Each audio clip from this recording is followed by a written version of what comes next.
I use my kids in the book because I know that I'm an economist trying to write a popular book and, a book for a popular audience. And so I want people to like realize that it's approachable, that I want them to know that this is going to relate to their lives. This is not an ivory tower exercise. And actually, I had a lot of trouble writing the book. I had a lot of trouble figuring out what the voice was going to be at the beginning of the process. And I had this moment uh, when it was like midnight and I was in bed and I was my mind was racing. It's like, why can't I figure like, how am I going to start this book off?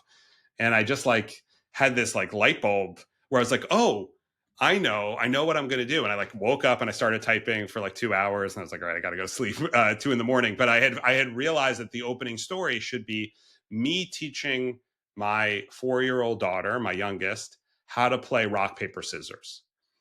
And the reason that that was a relevant story was that it was an allegory for what the book was about. That she was watching her two older siblings decide who got access to scarce resources. In this case, who got the television remote, who got the last can of seltzer in the fridge, who got to, decide what we had for dinner. She was watching them, this allocation happening based on this set of rules and this game that she didn't understand because it was just to her, it looked like they were just making hand gestures at each other and then one was winning and being happy and then one was sad. Right. So then I explained to her the rules. So I explained, rock, rock is a fist beats scissors are a V. Paper loses to scissors but beats rock. So I explained her the rules. We practiced each hand motion. And then she played against her older sister, who was 6 at the time.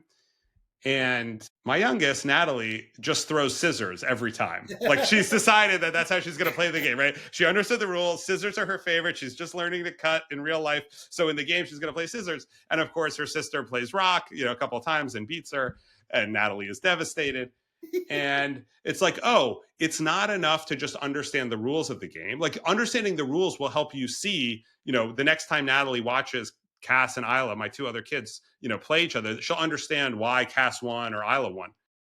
But if you want to succeed in the market yourself, you have to know the strategy. You have to figure out, okay, not only are these the rules, but this is what I should do to get what I want.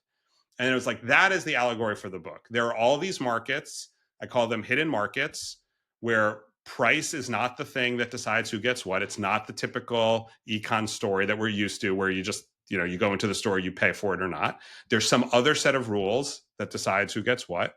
And if you want to understand the world well, you have to understand how those markets work.